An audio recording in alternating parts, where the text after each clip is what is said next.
죄를 짓는 자마다 불법을 행하는 것이니 죄는 불법이다. 그분께서 죄를 없애려고 나타나신 것을 너희가 알고 있으니 그분께는 죄가 없다. 그분 안에 거하는 자마다 죄를 짓지 않으니 죄를 짓는 자마다 그분을 보지도 못하였고 그분을 알지도 못하였다. 아멘.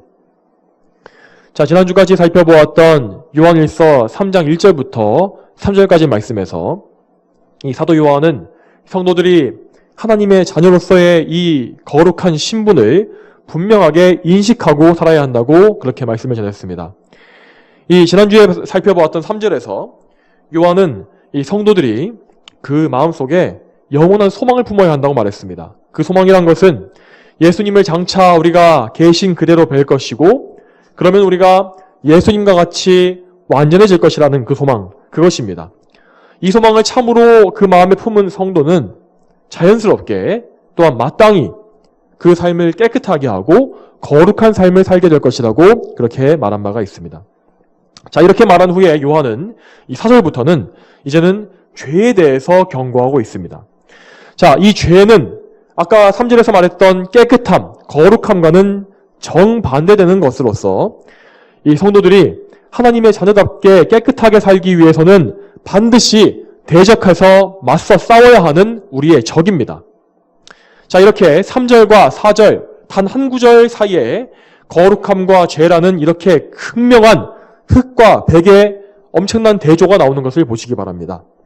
자, 이렇게 대조시키는 이 방법을 통해서 요한은 우리 성도들에게 죄에 대한 경각심을 더욱더 확실하게 심어주려고 하고 있는 것입니다. 자, 그러면 오늘 본문을 살펴보겠습니다. 이 4절 말씀에 이렇게 나와 있습니다. 죄를 짓는 자마다 불법을 행하는 것이니 죄는 불법이다. 자, 여러분, 혹시 여러분께서 예수님을 믿지 않는 불신자에게 가서 당신이 죄인인 걸 아십니까? 라고 이렇게 물어보신 적이 있으십니까? 자, 그렇게 누구한테 갑자기 죄인이라고 말하면 그는 분명히 좀 화를 내면서 이렇게 말할 것입니다. 내가 무슨 죄인이냐? 내가 얼마나 떳떳하게 살아왔는지 아느냐? 나의 삶을 당신이 아느냐? 무엇인데 당신이 나에게 이렇게 죄인이라고 정죄하느냐?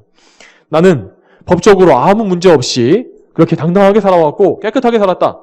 그리고 누군가를 때리거나 상하게 만들거나 또 사기를 쳐서 남의 것을 빼앗은 적도 없다. 도둑질한 적도 없다. 강도와 살인도 한 적이 없다. 내가 그런데 왜 죄인이라고 이렇게 정죄받아야 하는 것이냐? 이렇게 아마 대부분 말할 것입니다. 여러분, 그렇지만 이 사람들은 성경이 아니라 자기 자신의 기준으로 죄에 대해서 말하고 있는 것입니다. 자, 그런데 요한 사도는 여기에서 무엇이라 말합니까? 그가 죄에 대해서 말하는 것을 보시기 바랍니다. 죄는 불법이다 라고 하지 않았습니까?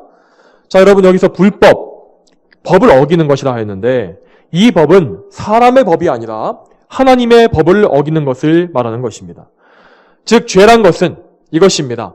하나님의 법을 아예 어기거나 아니면 하나님께서 정하신 법의 기준에 미치지 못하는 것, 그 모든 것이 다 성경적으로 죄입니다. 그것이 불법인 것입니다.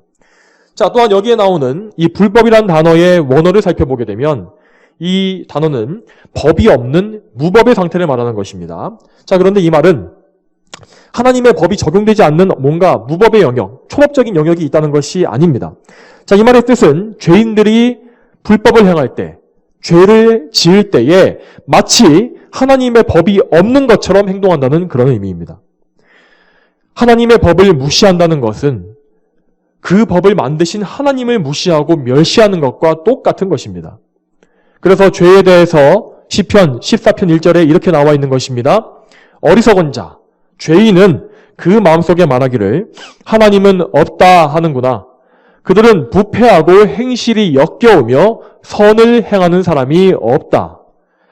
여러분, 이처럼 자, 그들이 이렇게 무시하고 없다고 이렇게 말하는 그 하나님, 그분이 누구십니까? 그분은 이 세상을 창조하시고 또한 지금도 다스리시는 통치자이십니다. 또한 그 모든 것을 심판하시는 분이십니다. 지금도 죄인들이 살아서 하나님께 대적할 수 있는 것, 지금 그렇게 그들이 숨쉬며 살고 있는 것, 그것은 자신들이 생명을 유지해서가 아니라 하나님께서 그들에게 숨을 붙여주셨기 때문이고 그들이 먹고 마시고 누리는 모든 것 역시 하나님께서 그들에게 주신 것입니다. 이 세상에서 가장 악하게 하나님을 대적하고 또 가장 악한 생각을 퍼뜨리고 가장 악한 말을 하고 가장 하나님을 대적하는 그런 최악의 죄인조차도 하나님께서 그에게 그런 일을 할 수 있는 힘을 허용하셨기 때문에 그런 일들을 하고 있는 것입니다. 여러분, 세상에서 가장 뻔뻔스럽고 사악한 죄인도 나중에 심판대 앞에서 하나님 앞에 서게 된다면은 그는 감히 하나님의 얼굴을 쳐다보지도 못할 것입니다. 뭐라고 항변할 수 없을 것입니다. 한마디 말도 하지 못한 채 하나님께서 내리시는 그 심판과 진노의 그 저주를 다 들어야 할 것이고 그들의 행위대로 심판받아서 영원한 멸망에 들어가야만 할 것입니다. 여러분, 이 세상의 통치자들은 그가 아무리 철권의 그런 엄청난 권력을 가지고 있다 할지라도 모든 그 나라에 벌어지는 불법 행위를 다 잡아낼 수가 없습니다. 저 북한에 있는 김정은이라 할지라도 가장 구석 촌구석에서 자기를 욕하는 말을 어떻게 다 듣고 감시하고 잡아낼 수가 있겠습니까? 그렇지만 하나님께서는 죄인들의 일거수일투족, 온 세상에 그가 아무리 깊은 곳에서 정말 바다 끝까지 가서 하나님을 욕한다 할지라도 죄를 범한다 할지라도 그 모든 것을 다 하나하나 다 보고 계십니다. 하나님은 어디에나 다 계십니다. 하나님은 그 모든 죄를 다 알고 계시고 다 계수하시며 또한 마지막에는 그 모든 불법을 반드시 다 심판하실 것을 여러분 아셔야 합니다. 여러분, 그러므로 우리 그리스도인들은 이 죄라는 것의 본질을 잘 이해하고 있어야 합니다. 이 많은 교회들에서 요즘 오늘날에 이 죄를 감성적으로 생각합니다. 뭔가 이것을 엄격하고 또한 되게 엄격하게 바라보는 것이 아니라 이 죄에 대해서 뭔가 따뜻하게 덮어줘야 할 약점, 연약함, 실수 이렇게 감상적으로만 보는 것이 사실입니다. 하지만 여러분, 우리의 연약함이나 실수나 이런 약점들은 다 죄의 결과이지 그 죄 자체가 아닙니다. 그 죄 자체는 반드시 확실하게 짚고 넘어가야 하며 성경적인 방법으로 다뤄야 하는 것입니다. 여러분, 물론 이 말이 다른 사람의 죄에 대해서 사랑이 없이 정죄하고 판단하고 또 들쑤시고 모욕하는 것을 말하는 것은 절대 아닙니다. 이것은 나쁜 것입니다. 하지만 다시 말씀드리지만 죄는 죄대로 명확하게 다뤄야 하는 것입니다. 특히 나 자신의 죄에 대해서는 더욱더 그렇고 타인의 죄에 대해서도 성경적으로 이해하고 그것에 대해서 책망할 줄도 알아야 한다는 것입니다. 여러분, 죄는 하나님의 법을 파괴하는 것이고 하나님께 직접적으로 반역하는 것입니다. 여러분, 그런데 이 죄는 그저 행위만 가지고 말하는 것이 아닙니다. 여러분, 죄는 우리의 마음속에 있는 것입니다. 마음속에서 시작하는 것입니다. 우리의 이 본질, 사람됨 전체가 다 죄로 뒤덮여져 있고 죄로 부패해 있습니다. 이것이 어디서부터 시작됩니까? 이것은 아담의 원죄에서 시작됩니다. 우리는 모두 아담의 후손으로서 태어날 때부터 아담의 그 원죄를 유전받아서 태어나기 때문에 엄마의 뱃속에서부터 이미 그 모든 것이 부패하고 타락한 죄인으로 시작되는 것입니다. 이렇게 속에 죄악이 가득하기 때문에 죄인의 그 멸망당에 마땅한 심판받아 마땅한 속성이 그 안에 가득하기 때문에 죄인은 마치 더러운 물에서 계속해서 더러운 것이 나올 수밖에 없듯이 계속해서 죄악된 생각, 죄악된 행동, 죄악된 말과 더러운 것들을 쏟아내며 살게 되는 것입니다. 여러분, 그렇기 때문에 죄인은 그 존재 자체로도 그렇고 그가 행하는 모든 일로도 하나님 앞에 진노와 저주 아래 그렇게 살게 되는 것입니다. 여러분, 이처럼 죄는 하나님과 원수가 되게 만들고 우리의 생명과 우리의 근본이신 하나님과 끊어지게 만들기 때문에 우리의 삶에 마땅히 저주와 재앙을 불러오게 되는 것입니다. 이 세상 모든 사람들이 겪는 정말 생각할 수 있는 모든 나쁜 것들, 이런 것들이 다 죄의 열매입니다. 죄의 결과입니다. 여러분, 그렇기 때문에 우리 기독교 신앙의 핵심은 죄에서 구원받는 것입니다. 죄에서 구원받는 것, 이것이 핵심입니다. 죄에서 구원을 받고 하나님의 진노와 심판에서 벗어나는 것, 죄에서 자유를 누림으로써 하나님과의 친밀한 교제관계에 들어가는 것, 이것이 우리 신앙의 핵심이고 복음의 핵심입니다. 여러분, 우리가 교회를 다니면서도 이 사실을 제대로 이해하지 못하면 우리는 전혀 하나님을 믿는 것도 아니고 또한 우리의 구원자이신 예수님을 믿는 것도 아닙니다. 우리는 예수님을 모르게 되는 것입니다. 그분을 믿지 못하는 것입니다. 여러분, 그러므로 죄인은 가장 먼저 자신의 죄를 깨닫고 겸손해져야 합니다. 죄인이 율법의 정죄와 하나님의 심판에 대해서 알게 될 때에 성령 하나님께서 그에게 역사하셔서 그의 영적인 눈을 여셔서 자신의 더러움을 깨닫게 하시고 자신이 얼마나 무서운 죄를 하나님께 지은 자인지, 자신이 얼마나 부패한 자인지 알게 하실 때에 그는 두려움과 슬픔 가운데 빠지게 되며 자신을 낮추어서 자신을 죄에서 구원할 유일한 분인 예수 그리스도께 달려가게 되는 것입니다. 오직 이런 과정을 통해서 예수님을 믿게 된 사람, 이런 믿음을 통해서 예수님께 나아온 그 사람만이 우리가 읽은 요한일서 3장 5절의 의미를 잘 이해할 수가 있는 것입니다. 여기에 뭐라 되어 있습니까? 그분께서 죄를 없애려고 나타나신 것을 너희가 알고 있으니 그분께는 죄가 없다. 여러분, 자신이 죄인인 것을 깨닫고 죄를 슬퍼하며 혐오스러워하지 않는 사람이 있다면 그 사람이 과연 자신의 죄를 없애줄 그분을 간절하게 바랄 수가 있겠습니까? 자신의 죄의 심각성을 모르는데 어떻게 그가 나의 죄를 없애주시옵소서, 저를 구해주시옵소서 라고 주님께 매달릴 수가 있겠습니까? 그럴 수가 없는 것입니다. 여러분, 여기에서 예수님께서 나타나신 것이라고 되어 있지 않습니까? 나타나신 것. 이 말은 장차 오실 것이 아니라 예수님께서 첫 번째로 오신 성육신과 초림을 말하는 것입니다. 예수님께서 왜 이 땅에 오셨습니까? 그분은 죄를 없애버리기 위해 오셨다고 여기에 나와 있습니다. 자, 여기에서 없애려고 라고 번역되어 있는 단어, 이 단어는 이 원래 의미가 들어 올리다, 치워버리다, 빼앗다 라는 등의 의미를 가지고 있습니다. 이 성경의 다른 구절에서 이 단어는 무엇인가를 들어서 어깨에 지고 가져가는 상황에서 사용되기도 했고 또는 누군가에서 뭔가를 가져다가 멀리 치워버릴 때 사용되기도 했습니다.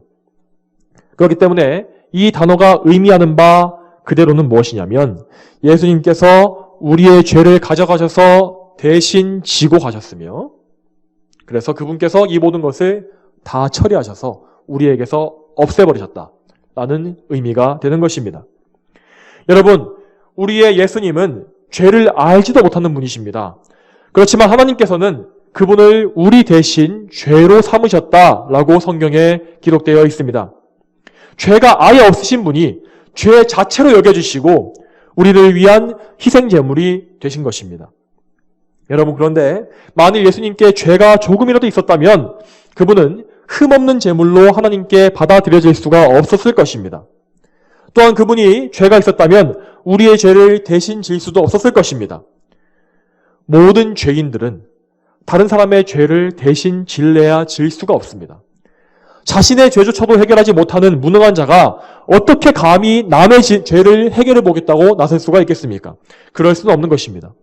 이처럼 이 세상에 의인은 없으되 하나도 없지만 이 세상에는 없지만 하늘로부터 오신 예수님께서 죄 없으신 그분께서 친히 직접 오셔서 우리 죄를 지시고 십자가에 못 박혀 죽으셨기 때문에 우리는 이제 죄에서 자유를 누리게 된 것입니다. 우리의 자유가 무엇입니까?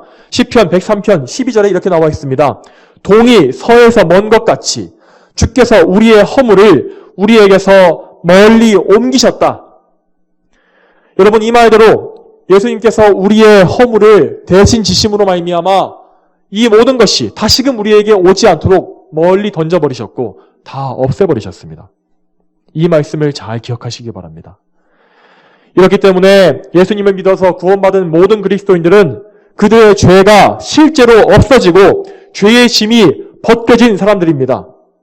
그들에게는 그리스도의 의가 주어졌고 그렇기 때문에 하나님께서는 그 의를 보시고 그들을 의인으로 여기시며 또한 자녀로 입양하셔서 자녀로 대우하십니다. 그뿐만 아닙니다. 그리스도인들은 완전히 그 속성 자체가 새로운 사람이 된 것임을 여러분 아셔야 합니다. 성도들은 거듭나서 이전과는 다른 새로운 피조물이 되었다고 성경에 나와 있습니다. 그들은 성령으로 말미암아 예수님과 연합되어서 거룩한 성품을 가지게 되었으므로 죄를 미워하고 선한 일을 사랑하여 선한 일을 행하게 된 것입니다. 로마서 6장 6절에 이렇게 나와 있습니다. 우리의 옛사람이 예수님과 함께 십자가에 못 박힌 것은 죄의 몸이 멸하여 우리가 다시는 죄에게 종노릇하지 않게 하려는 것이니 죽은 자는 죄에서 이미 해방되었다. 이렇게 옛사람과 정욕을 예수님의 십자가에 못 박아 죽인 참된 성도는 예수님 안에 거하게 됩니다. 자, 따라서 그들에게는 오늘 본문의 6절에 해당하는 변화가 뒤따르게 되어 있다는 것입니다. 6절에 무엇이라고 되어 있습니까? 그분 안에 거하는 자마다 죄를 짓지 않으니. 자, 그분 안에 거하면 죄를 짓지 않는다고 성경에 써 있습니다. 자, 그런데 여기에서 죄를 짓지 않으니라고 되어 있는 이 말씀을 정말 우리는 오해하지 말고 주의해서 잘 읽어야 합니다. 이 말씀을 잘못 해석해서 많은 사람들이 예수님 믿는 사람은 죄를 짓지 않게 된다고 하는 그런 완전주의, 그런 잘못된 주장을 했기 때문입니다. 그들은, 이런 완전주의자들은 그리스도인이 이 땅에 사는 동안에도 죄를 전혀 짓지 않는 완전한 성화에 이를 수 있다고 생각했습니다. 그러나 그들의 주장이 완전히 잘못된 것이라는 사실은 당장 이 똑같은 책인 요한일서 안에서도 발견할 수가 있는 것입니다. 요한일서 1장 10절에서 요한은 이미 처음부터 성도들을 향해서 이렇게 말했습니다. 이것은 성도한테 한 말입니다. 만일 우리가 죄를 짓지 않았다고 말하면 하나님을 거짓말쟁이로 만드는 것이며 그분의 말씀이 우리 안에 없다. 우리가 죄가 없다고 말하면 그것은 거짓말이라는 말입니다. 여러분, 성경에서 가장 위대한 성도라 말할 수 있는 믿음의 이 선조들, 아브라함이나 다윗과 같은 인물을 보시기 바랍니다. 그들이 얼마나 하나님 앞에 죄가 많았습니까? 다윗이 하나님 앞에 하나님 마음에 합한 자라 부르는 그때에도 그는 여전히 죄인이었습니다. 또한 여러분, 신약시대에 와서도 바울 사도, 그가 정말 하나님을 위하여서 너무나 많은 일들을 하지 않았습니까? 그런데도 그가 말하기를 나는 공고한 사람이다. 이 죄의 몸에서 누가 나를 구원해낼까? 라고 말하지 않았습니까? 성도 역시 죄를 지을 수밖에 없다는 것입니다. 그러므로 이 말씀은 이 원문의 문법과 뉘앙스를 통해서 정확하게 우리가 해석해야 합니다. 여기에서 죄를 짓는다라는 이 동사는 계속해서 상습적이고 습관적으로 죄를 짓는 것, 진행되고 있는 그 죄를 의미하는 것입니다. 여러분, 이처럼 그리스도인은 그 안에 새 사람이 만들어졌고 심겨졌고 또한 새로운 성품을 가지게 되었기 때문에 죄를 습관적이고 상습적으로 짓는 그 옛사람의 성품을 버렸다라는 의미로 이해하시면 되겠습니다. 그리스도인은 다시 말씀드리지만 죄를 사랑하던 옛사람의 성향을 십자가에 못 박은 사람입니다. 물론 그렇다고 해서 죄악된 본성이 완전히 없어져 버린 것은 아니지만 그리스도인에게는 죄를 미워하고 의를 사랑하는 의로운 본성이 심겨지게 된 것입니다. 그렇기 때문에 성도 안에 있는 이 두 본성은 평생에 걸쳐서 전쟁을 벌입니다. 옛사람의 그 남아있는 본성과 새 사람의 거룩한 성품, 그것이 계속해서 싸웁니다. 성도 안에 있는 이 전쟁에 대해서 바울 사도는 로마서 7장에서 이렇게 말하고 있습니다. 좀 긴 말씀인데 제가 한번 읽어보겠습니다. 그러므로 내가 한 법을 깨달았으니 곧 선을 행하기 원하는 나에게 악이 함께 있다는 것이다. 내가 속사람으로는 하나님의 법을 즐거워하나 내 지체 속에서 다른 법이 나의 마음의 법과 싸워서 나를 내 지체 속에 있는 죄의 법의 포로로 삼는 것을 본다. 아, 나는 비참한 사람이다. 이 사망의 몸에서 누가 나를 건져주겠느냐. 우리 주 예수 그리스도로 말미암아 하나님께 감사드린다. 그러므로 나 자신이 마음으로는 하나님의 법을, 육신으로는 죄의 법을 섬기고 있다. 마음으로는 하나님의 법을, 육신으로는 죄의 법을. 우리의 두 본성이 이렇게 싸우고 있다는 것입니다. 이렇기 때문에 성도는 평생에 걸쳐서 치열한 내적 전투를 경험하며 사는 사람들입니다. 그러나 그에게는 분명히 그를 인도하시고 주관하시며 성화시켜 가시는 주 예수 그리스도께서 계시기 때문에 결단코 평생에 죄의 세력에 완전히 억눌리거나 점령당할 수가 없는 것입니다. 그렇기 때문에 성도는 결코 이 죄악에 아무렇지도 않게 머물거나 죄를 계속해서 즐길 수가 없게 됩니다. 그렇기 때문에 습관적이고 고의적인 죄가 반복된다라고 한다면 그것은 사실상 그 사람이 거듭나지 않았고 그리스도 안에 거하지 않고 있다는 강력한 증거가 된다는 것입니다. 그래서 요한은 그렇게 상습적인 죄를 범하는 자에 대해서 이렇게 말합니다. 자, 예수 그리스도를 보지도 못하였고 그분을 알지도 못하였다. 자, 이렇게 말하지 않습니까? 자, 요한복음 1장에, 요한 사도가 기록한 다른 책인 요한복음 1장에 이와 연관된 중요한 말씀이 또 나옵니다. 모든 사람을 비추는 참 빛이 세상에 오셨다.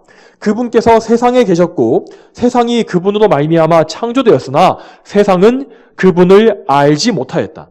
그분께서 자기 땅에 오셨으나 자기 백성들이 그분을 영접하지 아니하였다. 여러분, 이처럼 예수님께 속한 자들과 세상에 속한 자들은 이렇게 두 부류는 서로 완벽하게 구별됩니다. 세상에 속한 사람들도 여러분 분명히 아십시오. 어쨌든 맹인이 아닌 이상에는 다 초림하신 예수님을 보았습니다.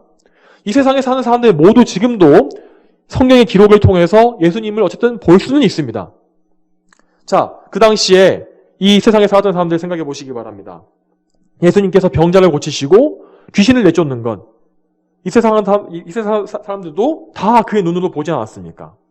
또한 그들은 오병이어의 사건도 보았고, 또한 예수님께서 심지어 십자가에 못 박히시는 것도 너무나 많은 사람들이 자기 눈으로 보았습니다. 그들은 예수님을 보았습니다. 그렇지만 요한은 말하기를 그분이 예수님을 보지 못하였다 말하고 있습니다. 무엇을 보지 못했다는 말입니까? 그들은 왕이시고 구원자이신 예수님의 영광, 하나님으로서의 그 찬란한 영광을 보지 못했다는 것입니다. 또한 여러분, 세상 사람들이 예수님을 알긴 알았습니다. 어떻게 알았습니까? 그들은 예수님을 선지자로 알았지 않았습니까? 또 어떤 사람들은 세례 요한이라고 말하기도 하고 어떤 사람들은 엘리야라고 말하기도 하면서 예수님의 능력을 어느 정도 인정했습니다. 오늘날에도 많은 사람들이 예수님을 선지자로 인정합니다. 무슬림들과 또한 유대인들, 예수님에 대해서 알고도 있고 예수님을 싫어할진 몰라도 무슬림들 역시 예수님을 하나님의 선지자다라고 인정하지 않습니까? 자, 그렇지만 이 세상에 속한 자들은 성령으로 기름 부음 받은 그리스도로 예수님을 알지 못하는 것입니다. 하나님의 아들 예수 그리스도, 그것이 예수님의 참된 그분의 직분이며 그분의 이름이고 그분 자체인데 그들은 예수님을 이렇게 알지 못하는 것입니다. 이 세상 사람들은 이렇게 예수님을 보지도 못했고 알지도 못했기 때문에 그분을 십자가에 못 박고 만 것입니다. 여러분, 이처럼 세상 사람들은 예수님을 보지 못하고 알지 못하는 영적인 맹인과 같습니다. 그들은 영적인 눈이 멀어서 예수님을 보지 못하며 귀가 멀었기 때문에 하나님 말씀을 듣지 못합니다. 그들은 그렇기 때문에 자신의 죄도 전혀 알지 못하고 죄에서 구원받아야 할 필요성 자체를 느끼지 못하고 있는 자들입니다. 자, 그런데 여기에서 우리가 생각해 보아야 할 중요한 사실이 있습니다. 지금 요한 사도가 이 편지를 쓰고 있는 대상이 누구입니까? 왜 그가 하나님을 알지도 못하고 보지도 못했다라고 말하는 것입니까? 세상 사람들한테 들으라고 하는 것입니까? 그렇지 않죠. 이것은 교회 안에 있는 성도들에게 하고 있는 말입니다. 그러므로 우리는 이 말씀을 이거 그냥 세상 사람들이나 들어야 할 말씀이지 라고 하는 것이 아니라 이 말씀이 우리들을 향한 하나님의 엄중한 경고다라고 받아들여야 한다는 것입니다. 만약에 우리가 교회에 다니고 예수님을 나의 왕이고 구주로 믿는다고 고백하면서도 여전히 우리의 생활 속에서 습관적이고 상습적으로 죄를 짓고 있다면 우리 역시 불법을 향하는 자이며 예수님을 알지 못하는 맹인과 같다는 것입니다. 여러분, 하나님의 법을 요약해 놓은 그 십계명을 잘 생각해 보시기 바랍니다. 우리가 짓는 모든 죄, 이 모든 죄들은 다 십계명을 벗어날 수가 없습니다. 모든 죄가 다 십계명의 영역 안에 다 들어갑니다. 여러분, 십계명이 무엇을 금하고 있거나 무엇을 명령하는지를 여러분 또 구체적으로 알고 계십니까? 그것을 아직까지 배우지 못하신 분이 계신다면 제가 이전에 올려놓았던 십계명 설교를 차례대로 잘 들으시면서 여러분 자신을 점검해 보시길 바랍니다. 그러면 우리는 그것을 발견할 것입니다. 우리의 각자의 기질과 성향대로 우리가 뭔가 십계명에서 특별히 자주 어기고 있는 죄가 있다는 것을 발견하게 될 것입니다. 또한 더 심한 경우에는 우리가 우리의 육신의 정욕을 따라서 죄를 사랑하는 마음으로 고의적이고 상습적으로 십계명을 번번이 어기고 있다는 사실을 발견하게 될 수도 있습니다.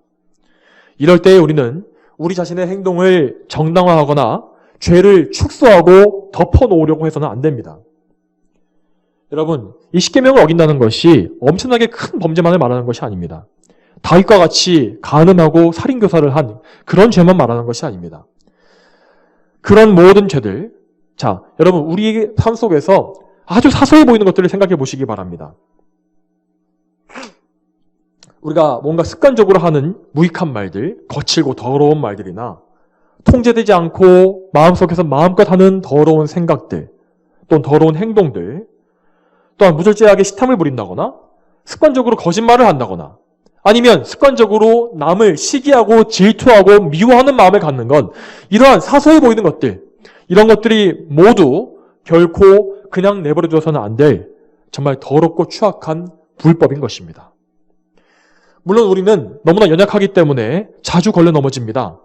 그러나 내가 좋아하는 것이라거나 또 포기하기 싫다는 이유로 혹은 고치기가 어렵다는 이유로 나는 나라는 그런 이유, 그런 세상적인 이유로 말미암아서 이런 명백한 죄를 방치하고 습관적인 이 죄악된 방식을 따르는 것, 이것은 분명히 거듭난 그리스도인의 성품이 아니라는 사실을 여러분 기억하시기 바랍니다. 여러분, 그리스도 예수님을 믿고 죄에서 자유를 누린다는 것은 결코 죄의 방종을 의미하는 것이 아닙니다.